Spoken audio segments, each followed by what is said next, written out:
और इस बीच एक बड़ी खबर है, राहुल गांधी का बीजेपी पर निशाना। बीजेपी की नीति ध्यान भटकाने की है। बिधूड़ी के बहाने ध्यान बांट रही है बीजेपी। ध्यान भटकाकर चुनाव जीतती है बीजेपी।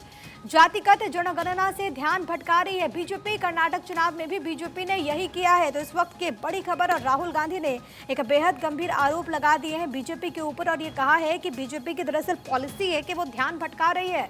रमेश बिधूड़ी को लेकर के उन्होंने कहा कि दरअसल ध्यान भटकाने के लिए बीजेपी ऐसा करती है, बिधूड़ी के बहाने ध्यान भटका रही है बीजेपी, ये उन्होंने आरोप लगाया। और साथ ही साथ उन्होंने ये भी कह दिया कि ध्यान भटकाकर ही बीजेपी चुनाव जीतती है। हालांकि इसी काउंटर में बीजेपी क्या जवाब देती है वो देखना होगा, लेकिन राहुल गांधी ने यहां पर इस बात का जिक्र किया है कि जातिगत जनगणना से ध्यान भटकाने के लिए बीजेपी ऐसा कर रही है। रमेश बिधूड़ी के बहाने ध्यान बांटने की कोशिश बीजेपी कर रही है। कर्नाटक के चुनाव के वक्त भी ऐसा कहा गया था, ये कहना है राहुल गांधी का।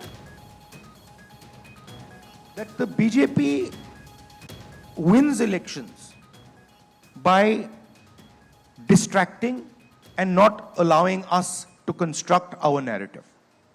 And so what we did in Karnataka, we fought the election in a way where the BJP could not define the narrative. What you're seeing today, you know, this gentleman, Mr. Biduri, and then suddenly this Mr. Nishikant Dubey, this is all the BJP trying to distract from the idea of the caste census.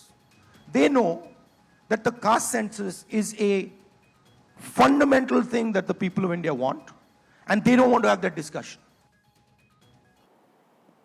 चलिए अब खबरों में आगे बढ़ेंगे। इस बीच एक बड़ी खबर यह है कि एनआईए ने जारी किया